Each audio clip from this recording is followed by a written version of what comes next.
Hey everybody, welcome to Project Royal Ram Episode 2. In this video, we are talking about why these square-body Dodge Ram trucks are some of the best trucks ever made, because there's so much cool stuff on these trucks that make them really collectible and pretty sought after, and these trucks have disappeared off the road completely, and at the end of this video, we'll tell you why.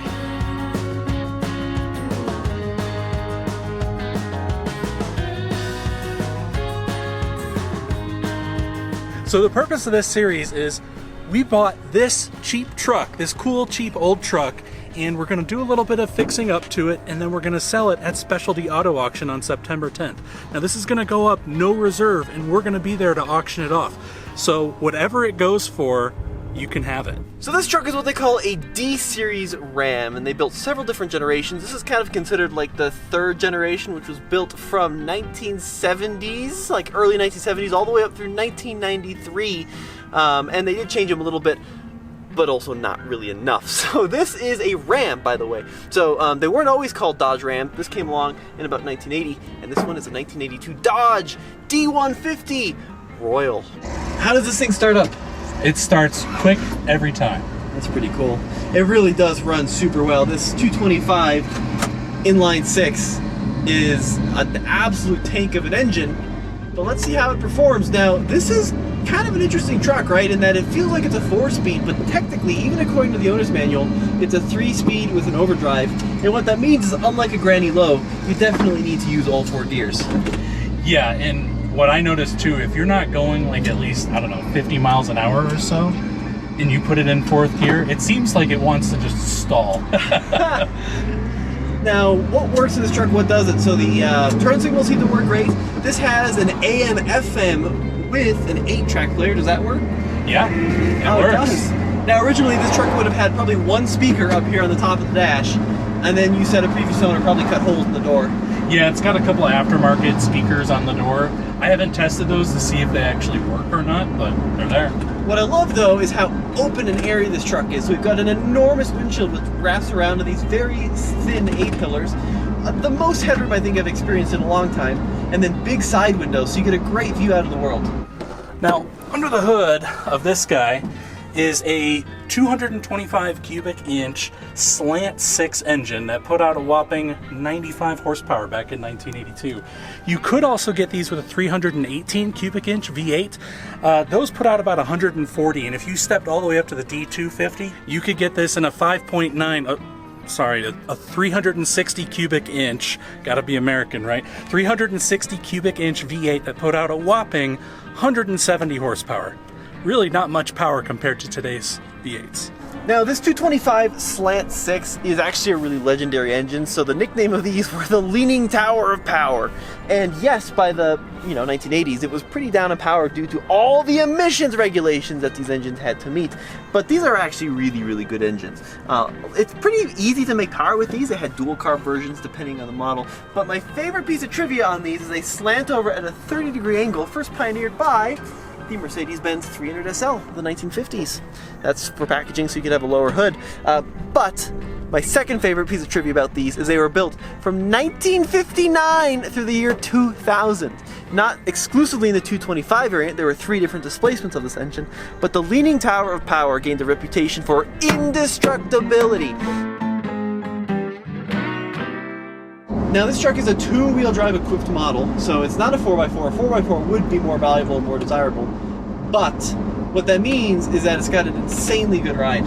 Yeah, it's super smooth and compliant right across the road. I mean, even this engine just runs super smooth. I was kind of expecting it to run like an old farm truck, everything being kind of harsh and a pain in the butt to drive, but it's easy to drive and smooth. It's got pretty good brakes. The power steering is nice and light, even with this little tiny aftermarket steering wheel. Yeah. And let's take a turn here. Yeah, it's just an easy vehicle to drive. These old square body trucks were designed to be pretty comfortable, very reliable, easy to work on, and easy to drive. I think if you've never driven a manual transmission, it doesn't get any easier than this. No, this would definitely be an easy one to learn how to drive a stick shift on for sure. So this came from an era of truck where the focus was on utility versus all-around family hauling capability like so many trucks are today. So this is a 150 class truck, so what we consider a half-ton, but it's got an 8-foot bed with the stake post thing here that you could slot wood in and create kind of like a little box to hold stuff, for lack of a better word. Now, they came in both 6.5 and 8-foot beds. This one is a longer 8-foot bed, which is probably not as collectible as a shorty, but it makes it very useful for hauling stuff. So I love this tailgate that says Dodge Ram. It just looks so cool, and it's got this little white paint that's starting to peel. It looks fantastic. Very 80s, or maybe 70s color, by the way. Tan on brown. What color do you want your truck, Margaret? Let's make it tan and then add some brown into it. We'll make it look like a hearing aid. But this tailgate is very functional, easy to use. And it just makes the greatest thunk when you lower it. It's also very easy to remove altogether. Towing capacity. So, the trailer towing limits with the heavy-duty package are 7,500 pounds if you get the 360, 5,000 pounds if you get the 318, but there's a little bit in here, a little piece of text that says trucks with the 6-cylinder engine are not suitable for towing trailers over 2,000 pounds. So everyone in the comments is like, these engines are amazing towing rigs, and I believe it. Like, it's a straight 6, so you lug them and tow a lot. But officially, any straight 6 truck from 1982, you weren't allowed to tow over 2,000 pounds, which is a ridiculously small amount. Now, to explain how basic these trucks were on the inside, I'm going to start with nothing in here, but actually the owner's manual, because modern day owner's manuals are pretty juicy. Especially like the Toyota ones are basically Bibles. They're like 1,000 pages thick, but the 1982 Dodge owner's manual is basically a pamphlet, and you can skim through it in about 48 seconds and figure out everything you need to know. One thing that's cool about them, though, is they actually give you tips on how to service your own truck, which is something you would never, ever see today. But back in the day, like, they wanted to show you how to change the spark plugs and replace light bulbs and that kind of thing. So they pack a ton of information in 80 pages of owner's manual. Now, I absolutely love how simple these wiper controls are. So you've got low and you got high. It's raining a lot, you put it on high. It's just raining a little bit, you put it on low. And then to squirt the windshield, you can't do it in the off position. You have to be in either low or high, and you push down on this little slider, and then it squirts the windshield. This Dodge Ram doesn't have a tachometer, but you do get both an oil pressure gauge and a coolant temperature gauge, as well as, your battery and gas. And what I find interesting too is this is back when they had the oil embargoes going on in the late 70s, early 80s, and they implemented in 79 that every speedometer in America could not exceed 85 miles an hour. And even they highlighted the 55 mile an hour because the interstates at the time were all limited across the nation to 55 miles an hour. And that went all the way until 1995 because they thought back then that if you were going 55, you were going to get the best gas mileage possible. All right, let's see how the power is. So merging out of the main road. First gear actually feels pretty good. No tacks, we're just going to have to go by ear. Full throttle. Honestly, it doesn't feel slow until you look at the speedometer and you realize that's 25, that's 27, that's 30, 32, 35, still full throttle, 34, like...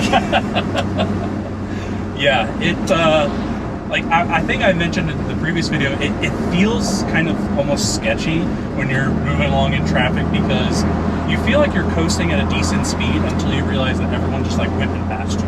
Well, and you're like, oh wait, I am going really slow actually. What I like about the Tower of Power is, regardless of how much you push the throttle, it doesn't so much accelerate as it just progresses. Like, you're gonna get to where you need to go, but it's only gonna go at one speed, right? You're not gonna be cruising up the interstate in the mountains at 85 miles an hour. You're probably going to be doing 50. Now, this Dodge here came with a 3-speed manual with an overdrive. You could also get this with just a standard 4-speed manual, but this one, the 4th gear, is actually an overdrive, which driving down the road, I mean, you really need to be going about over 50 miles an hour to even be able to get it into that gear. So there's certainly a lot of examples of funny cost cutting in this truck. Now, this door panel is extremely overstyled. We've got like these stitches here, we've got this chrome bit, we've got leather, except none of it is real stitches or chrome or leather. It's all plastic and vinyl and crumminess. So the stitches are just simulated stitches in a plastic panel. This little chrome bit, well, that's not very high quality. And then my favorite is the leather door handle is in no way leather. It's just this plastic chintzy thing. But it's Dodge in the 80s. One of my favorite parts about this truck is just how Spartan it is on the inside, and we see that clearly with the climate control. Now, believe it or not, in '82, there were three different climate control systems in this truck, which is just absurd. Now, this is the basic model. It's called the selector level system. There's also a deluxe bi-level system, and then if you were really bougie, you could get the air conditioner. Now, what this means is that this truck does not have air conditioning, and we can see that here on the panel. So we've got a slider here for off, heat, and defrost. That's it. We got a slider here for warm or cool, and then one more to select the fan speed. And then you see these grates? They kind of look like cheese graters. These are all fake vents. You see them up here, over here, there's one to the left of the steering wheel, and that's because, as far as I understand it, those vents are only real if you get the air conditioner system, which this truck does not have. So rather than redesign the dashboard altogether like they probably should have, they just said, we'll just throw a cheese grater on the dash and remind them that they got the poverty spec model. This truck may not have traditional sense of air conditioning, but it did have some old-fashioned air conditioning in the form of this corner window. So you could pop these out, and if you angled it like so, it would actually channel the air that's flowing right across the front of the truck right neatly into your crotch. Kind of an early form of a crotch vent, right? I think back in the day, Dodge was really trying to make an effort for gas mileage on these. They were advertising that in this trim, this would get 30 miles to the gallon. Now, whether or not it actually does, I don't know. But that's what they were advertising. I think they geared it that way as well, so that it was more fuel economy focused rather than performance focused. This sounds like it's right before the era of EPA validation of these numbers. And I mean, it wasn't uncommon for Ford to be like, the Ford Pinto will do 70 mpg, and you'd be like, yeah, downhill with all the doors removed. Yeah. So that would be a fun test. So we should actually see if we can get it up to 30 mpg. Yeah, I'd like to do that. Kind of a fun challenge. Now the thing, which I teased at the beginning, the reason these trucks are no longer on the road is because they rust so fast. They were just notorious for body rust everywhere, in the rockers and the fenders, in the floorboards. They just are way too fast. And I think the Dodges in some ways rusted faster than the Fords or the Chevys. And you were also saying too, we were talking earlier, these weren't huge sellers compared to the Ford or the Chevys. No, the Ford and the Chevys definitely far eclipsed the sales of the Dodge Rams back in the day. I don't know why, but Dodge just weren't selling all that great, and I think they were struggling a little bit back then to move these, as well as the F-150s and the Chevy Silverados. But well, I think that's why, or were they not the Silverados back then? F-100s and the CK Chevys. There you go. But yeah, I think they were struggling, and they really tried to push these trucks a lot to get them out the door. But the fact that they are the lower selling of those three actually makes them harder to find nowadays, and I think in turn makes them a little more valuable. So Brendan, if someone out there wants this amazing piece of American history, how could they own this truck? So it's going up for auction on September 10th at Specialty Auto Auction in Greeley, Colorado. Now, before then, we're going to do a little bit of work on that, and that's going to be in the next episode. But if you're interested in buying this truck, it will be going up for sale on September 10th. So make sure to head over to specialtyautoauction.com and sign up to bid. Absolutely. So as Brendan said, next time we're going to get this thing pretty tricked out. Be sure to stay tuned for that. And as always, it's been Tommy and Brendan. We'll see you on the next video.